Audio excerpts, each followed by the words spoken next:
Chatters. I'm Nat. And I'm Kat, and welcome to the Crime Chat. I am your forensic femme fatale. Natalie is your true crime addict connoisseur. We're just two normal girls who obsess about dark crimes, evil minds, and occasionally the unknown. And here's your disclaimer, chatters. The following Crime Chat contains adult content and descriptions of, I'm assuming, violent scenarios by the name of the title today, so your listener discretion is advised. You have been warned, and before we get into today's Crime Chat, Kat, what have you done? Where are you? Out of this world. I've got the galaxy, and the Crime Chat has taken over the moon. I just decided to be a little, I guess, out of this world today. So I got the pictures, a bunch of stars and stuff behind me. Trying to be creative. Very cute. So it's really weird.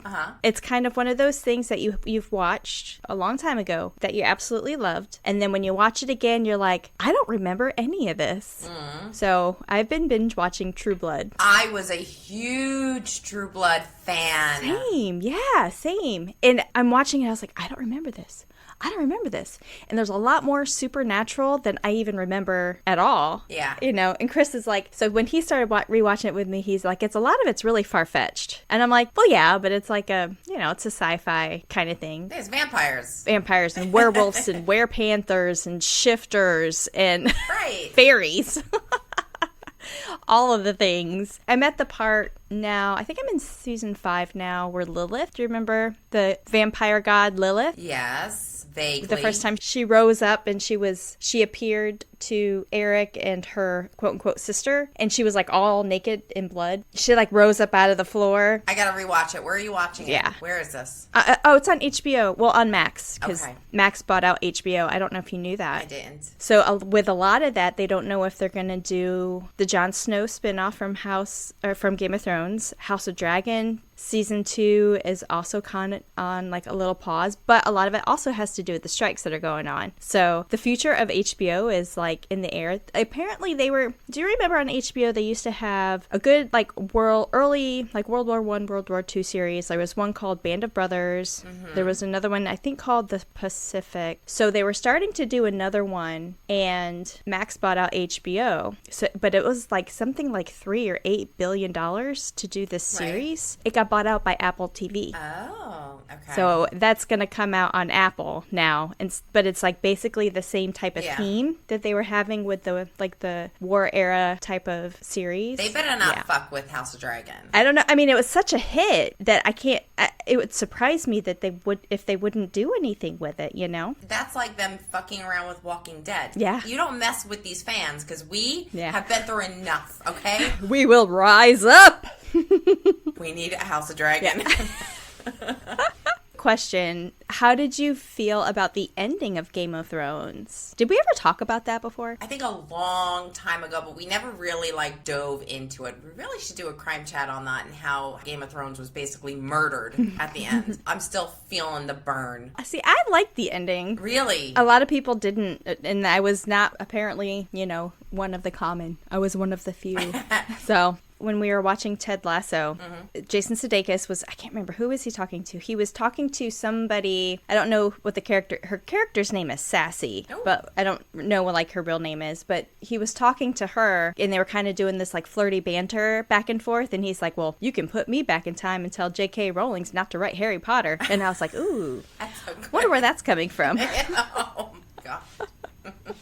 Anyway, you been watching anything or doing anything? I have a couple of things lined up. Are you familiar with the BET Plus network? Yes. Okay, so they are coming out with some really good movies. Yeah? There's a movie called The Reading. Oh. Yeah, it's spooky good. And I love it because it's a brand new idea. The lead character is Monique. Yes. Yeah. I knew I'd seen like a preview or something for it before, and I recognized, I had to look it up really quick. Yeah, cool. I'm going to give that a shot, but I think I have to subscribe to it. I think it is, but you might be able to do like one of those 7-day trial things and then cancel. I've done that so many times. Just because there's so many things. It's like that's how these companies get their money now, because people don't really have cable. There's some people obviously that still have cable where commercials and ads were kind of paying for them. But now that everything is so streaming, and I think the audiences also has different expectations of wanting something instantaneous. I was thinking about this the other day. Do you remember getting out the TV guide. Yeah. Going through and flipping and highlighting, oh, I want to watch this, I want to watch this. And I literally, because you had to wait till that certain date and time. Like, that's the only time it was airing, plus commercials, you know? Like, nowadays, it's so instantaneous. Right. And my aunt used to collect the TV guides. Oh, God, yes. There was a movie I've only I've only saved one. And it was Candace Cameron, Burr, and Fred Savage. And I can't remember the name of it now. But it was like something silence, like she's Keep Her Silent or something like that. And it was a thriller. And it was about like high school domestic violence. Oh, okay. And it was such a good movie. And he ended up killing her. I have to look it up really quick. Candace Cameron, Fred Savage. No one would tell. Oh, okay. Yep. Because people saw it, like people saw the signs and everything for it. And this was like 30 years ago. This was like, movie came out like 30 years ago. And we're still, you know, I guess kind of thinking and analyzing, we're still facing the same shit today. Yep. Where people like see the signs and see the flags, but they don't want to get involved. But we're going to talk about that in the next episode. Yay! So in this episode, you asked me to talk about selfies. Yes. Speaking of coming of age and technology and instantaneous.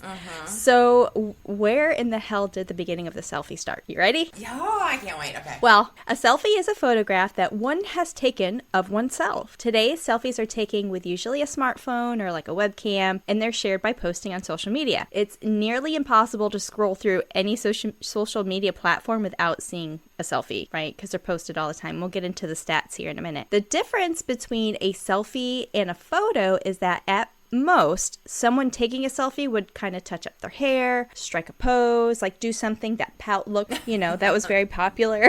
Duck lips. Duck lips, yeah. With a photo, the photographer uses the image to depict kind of how they're feeling. That's more of like the artsy form. Typically, they use a subject or a model. So just kind of what some of the differences between that. Methods of taking a selfie include taking a picture at arm's length. Higher, right? You need the right angle because you don't want to get the double chin. Right. And taking a picture using one's reflection in a mirror. We see that all the time too, where they have the camera on the side and they're looking in the mirror, but they're like, I'm looking down or am I looking at the camera? Like you have to kind of figure that out. You gotta love the phone is right in front of their face and all you see is their body. Yes. Come on. So typically people use selfies to show their interests, hobbies, personalities that they share, and then they share it, and that helps them build a sense of self and then help connect with like-minded individuals. Sometimes they are taken to capture a moment, while other times it's used to document their lives. This was huge. Came out at COVID, right? Everybody was locked down. Everybody was doing documentation of their lives and all that stuff. Some people started a podcast.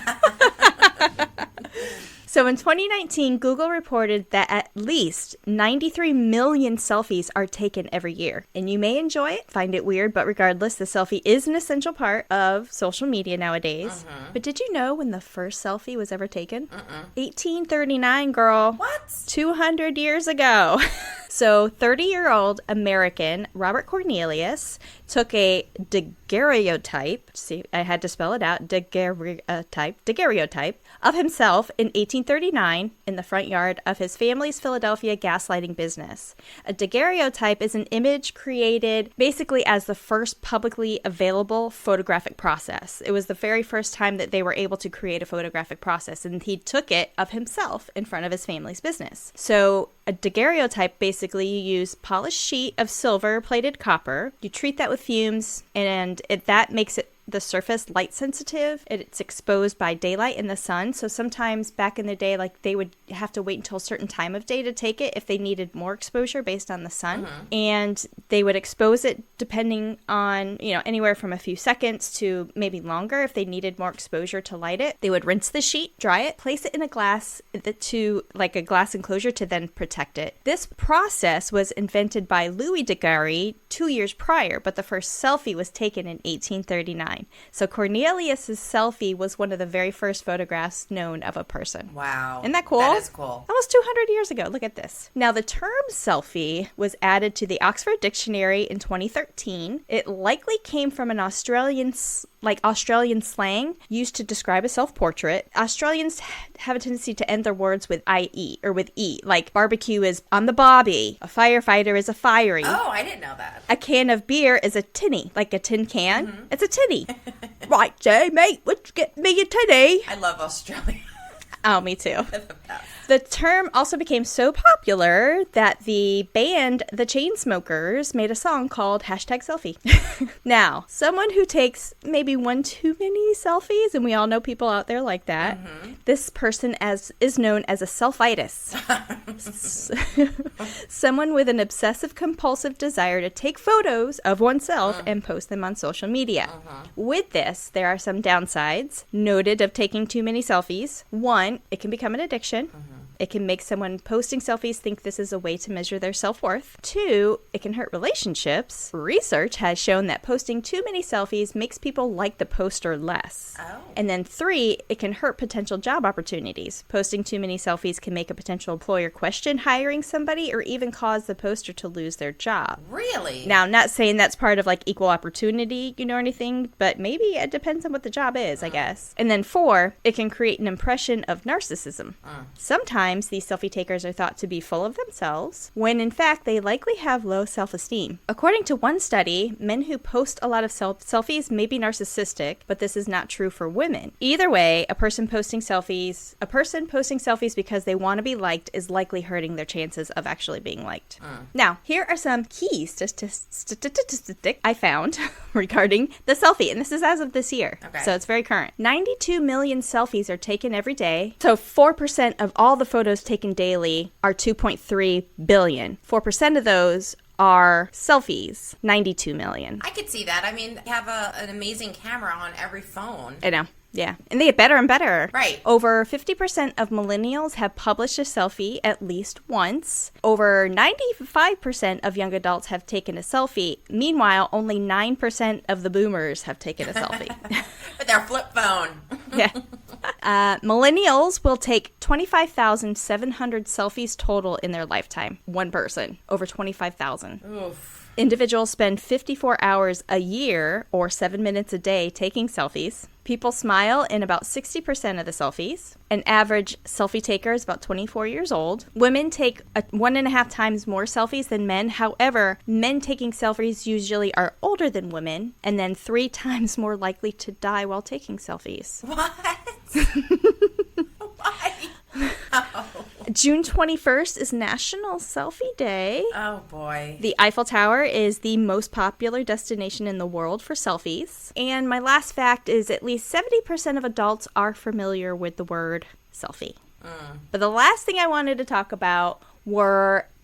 I found an article and it said 10 of the most stunning selfies that made history. I don't think they're all selfies based on the definition, but they are kind of iconic regardless. Right. So the first one is Van Gogh's self-portrait of himself from 1889. Right. The second one, George Harrison taking a selfie in front of the Taj Mahal in 1966. Like, remember those like push cameras? And maybe it was a disposable camera, I don't know, but like you had to put the film in, and they were long and had the flash on one end. And right. The third one is American painter Chuck Close painted what is called the Big Self-Portrait from 1967 to 1968. Mexican painter Frida Kahlo had a self-portrait with wearing a thorn necklace and a hummingbird from 1940. Denmark's Prime Minister Holly Thorning-Schmidt had a selfie with Obama and David Cameron in 2013. So it was somebody took a picture of them taking a selfie of themselves.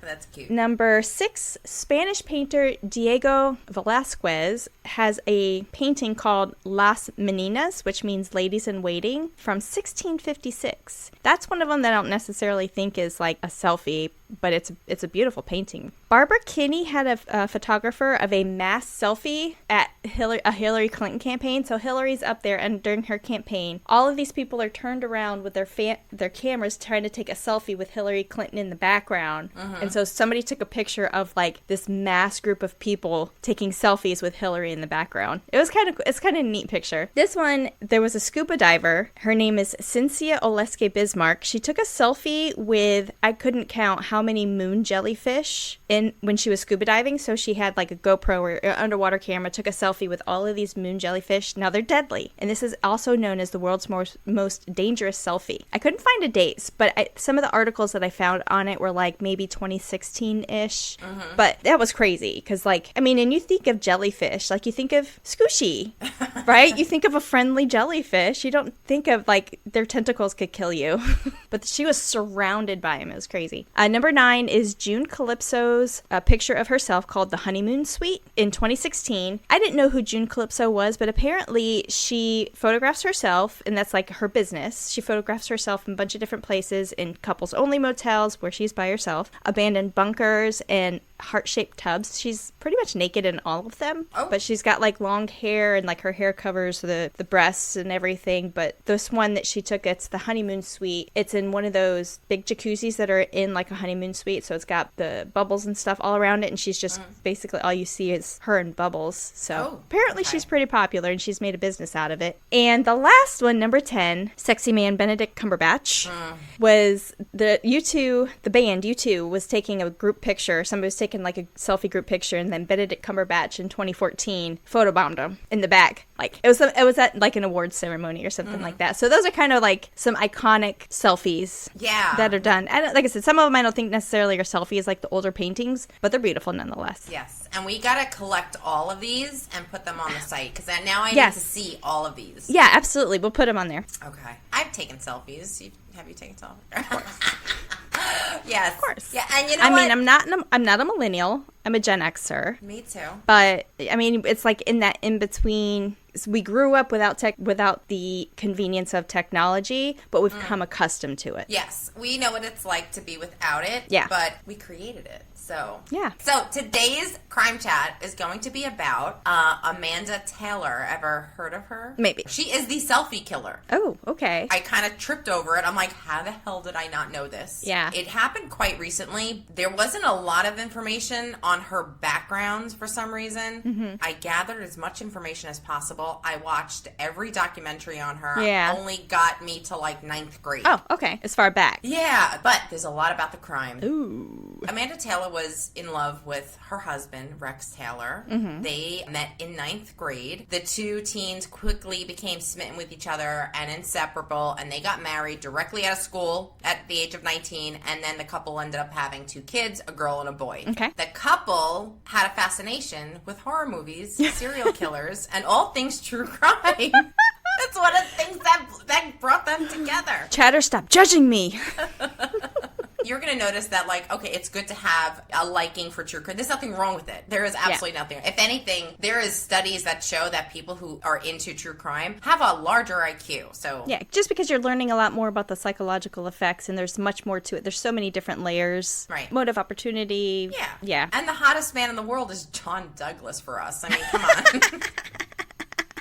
But this couple, they would actually correspond with famous incarcerated killers, such as the Night Stalker, Richard Ramirez. Richard Ramirez, yeah. And also Paul Runge, killer rapist that is serving life in prison. And Rex actually changed his Facebook profile name to Rex Runge. Oh, jeez. So he's an American serial killer who sexually assaulted and murdered at least 6 women and 1 girl between 1995 and 1997 in Cook and DuPage counties, Illinois. Initially sentenced to death, his sentence was commuted by Governor Pat Quinn in 2011 when capital punishment was abolished in the state of Illinois. Interesting. Their obsession is a little unhealthy at this point.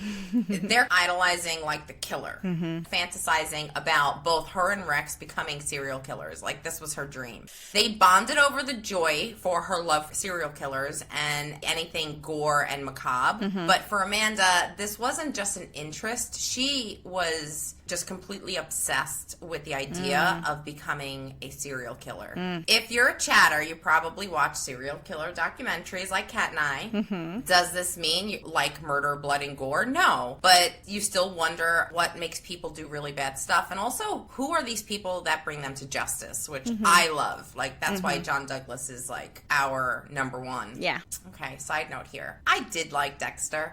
Dexter's awesome. Yeah. But yeah. she was idolizing real kill people on a very disturbing level. So in 2014, they separated and Rex moved in with his dad. Unfortunately, this would be a very bad move for Rex. Rex was struggling with depression and opioid addiction, and while staying with his father, he decided to hang himself at his dad's house. Okay. Amanda blamed Rex's dad, Charlie Taylor, that's his name, for his death and for all of the, his addiction to opioids, claiming that he enabled Rex's addiction to pills and even buying them for him. So yeah, Charlie's not a saint here. Charlie's not a good guy here. So he was saying that he enabled him, essentially, for it. Yeah, and I think that she went into, saying, he was feeding Rex pills when he was a kid. Oh, wow. Yeah, so he was a bad dad. She was admitted after this for, a 72-hour hold for her mental health, but she checked herself out within a couple of hours. Okay. So she was devastated. In Amanda's eyes, it was solely Charlie's fault that Rex took his own life.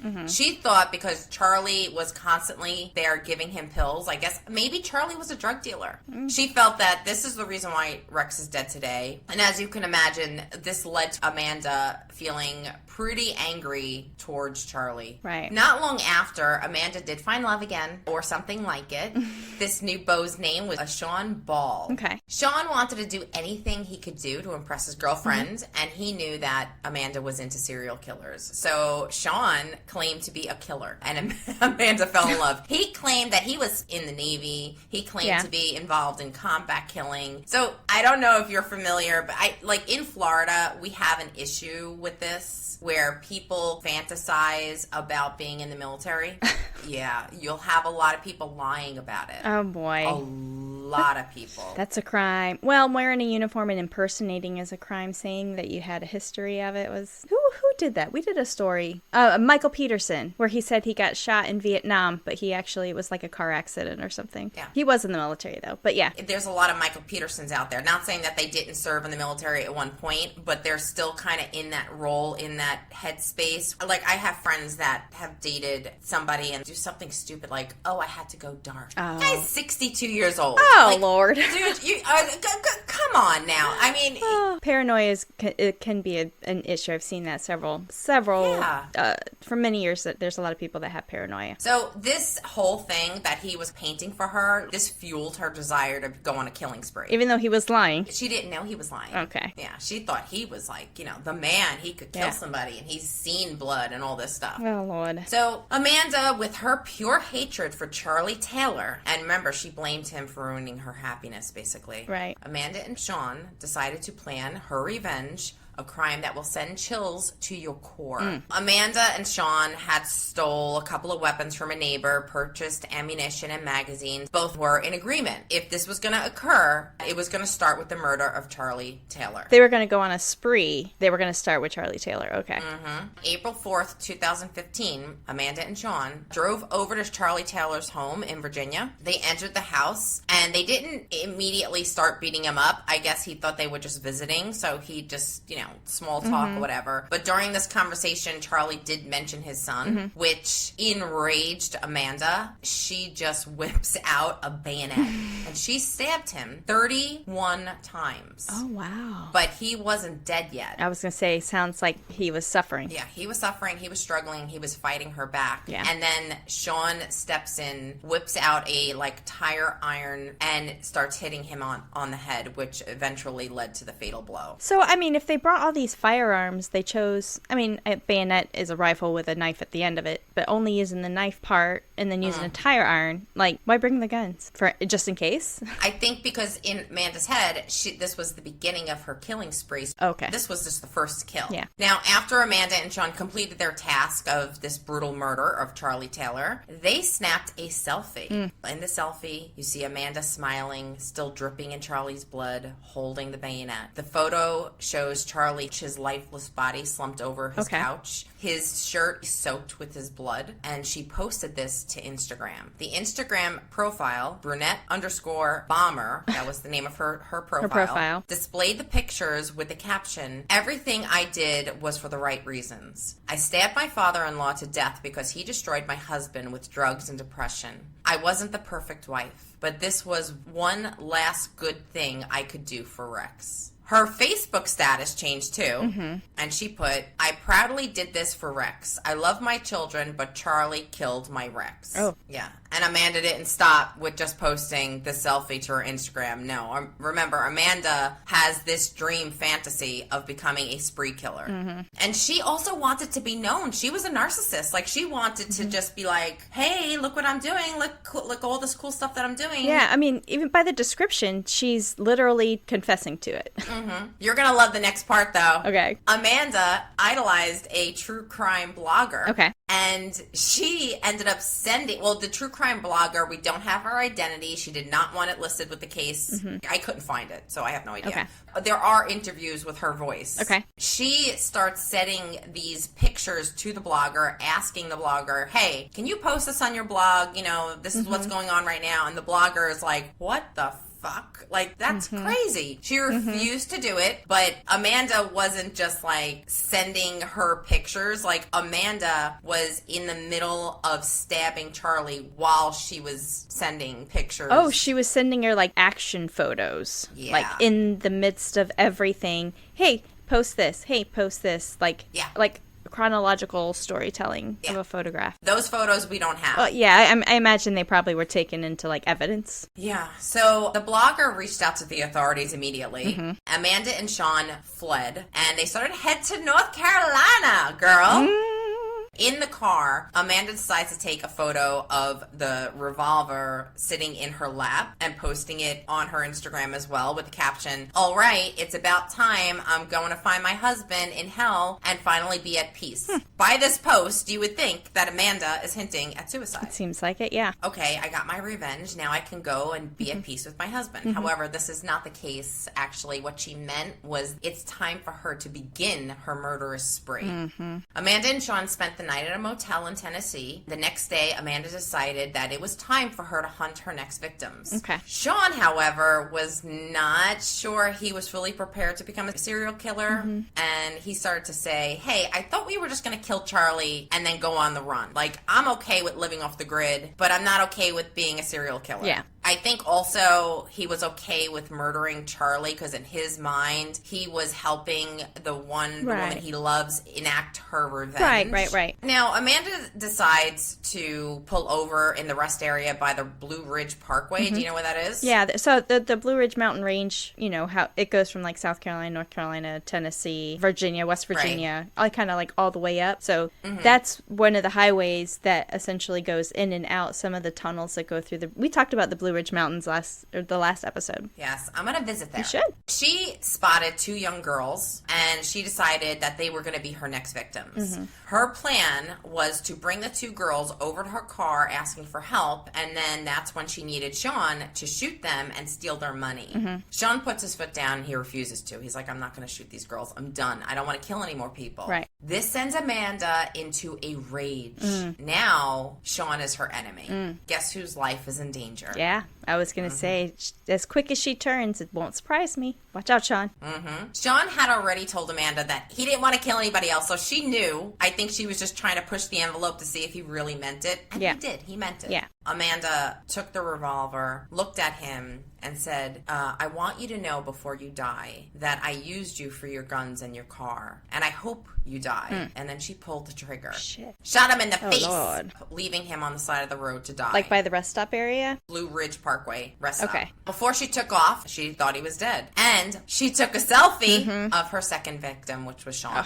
So now Amanda is on her own murder spree. She decides she needs to reach back out to the true crime blogger, taking the phone calls, but every time Amanda hung up, she would call the police like, she's here now, she's there now. Yeah. Unknowingly to Amanda, the authorities were already on her trail and had been tracking her from the gas station surveillance cameras and the information related to them that was coming in through the true crime blogger. The blogger insisted that she pull over, stated like, Amanda, you have to stop, like just pull over and speak to the officers. Put the gun down. Amanda wanted to go out in a blaze of glory, confessing like to the blogger, stating that she wanted to shoot up the police. She wanted to go down like an epic true killer style ending. Oh, Lord. However, the blogger, she was able to talk her down. Okay. She was able to get Amanda to put down the gun. And she did this all, and this is is all recorded, by the way. Oh, good. I was going to actually ask if her conversations were recorded. Yeah. Blogger's like, listen, you won't be able to go home or see your kids again if you got to stop right now. Right. Amanda is immediately arrested and taken in. In her mugshot, she is smiling and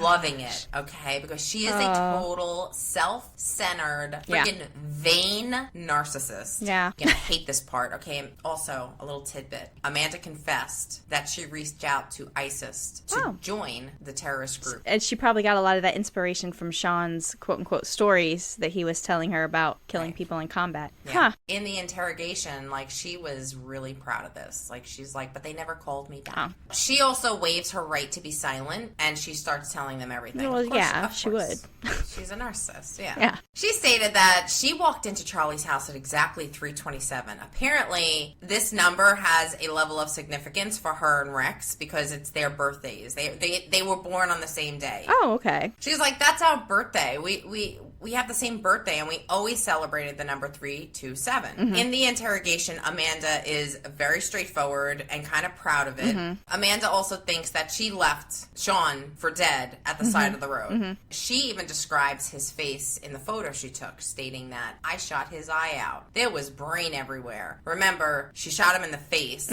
but Sean didn't die. Holy shit. Yeah.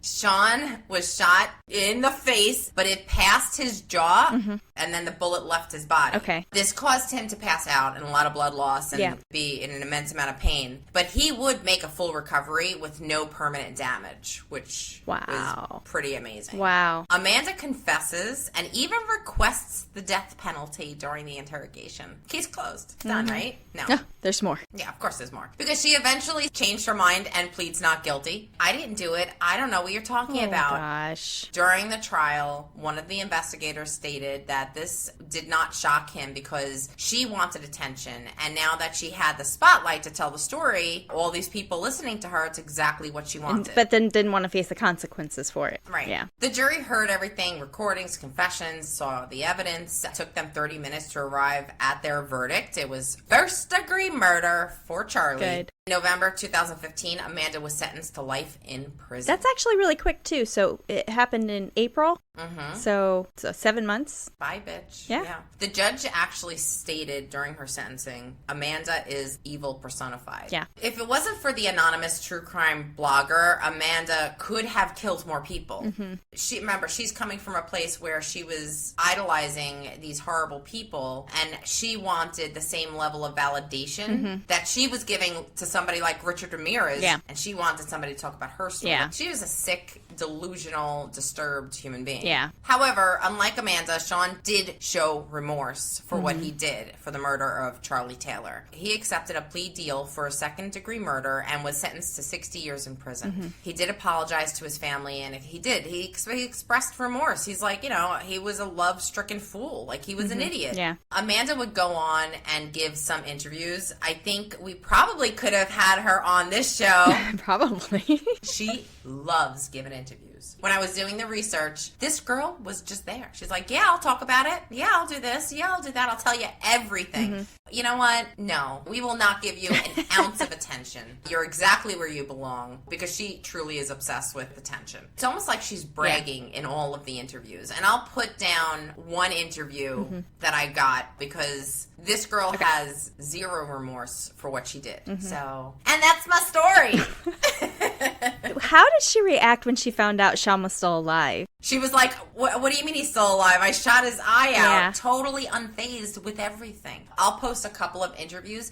She's just very proud of what she did. Oh, he survived? Oh, that's crazy. I thought I killed him. Yeah. Totally disconnected. Yeah. She wished that she could have killed more people. Yeah. So She did make a fatal error in trying to increase her popularity with the blogger, the true crime blogger. Yeah. And, like you said, that she could have gone and killed a lot more people had she not made contact with the blogger. So I think she was probably trying to get greedy too, in trying to spread her popularity, thinking, oh, this person who's a true crime blogger, she knows me, she understands me, she's, we're the same. She will, so that was probably part of the reason why she used her, but it was also a big oopsie. Yeah. And I really appreciate the true crime blogger for staying anonymous. Yeah, that'd take a lot. I I think that's a class act right there. Yeah. She's not going to give this girl any level of notoriety whatsoever. She doesn't deserve it. Right. She doesn't deserve to Right. be on a show. Right. All right, well, because we don't want to leave you hanging, chatters, for more information on this case, please check out After That Crime Chat, only available on Patreon. Yes, chatters, don't forget to follow us, Crime Chat with Nat and Cat, on all of our socials, Facebook, Instagram, YouTube, Twitter, TikTok. See what we got going on. Remember, Crime Chat with Nat and Cat, when you become a chatter to our Patreon, you'll have access to bonus episodes, behind the scenes, bloopers, free merch, and check out some merch in the works, not to mention we do giveaways. Yeah, so be sure to check out our next episode. We're going to go back in time, but we're going to go back. We've been in my neck of the woods. We're going back to your neck of the woods. Yeah, you don't want to miss it. We'll see you next time, chatters. Bye.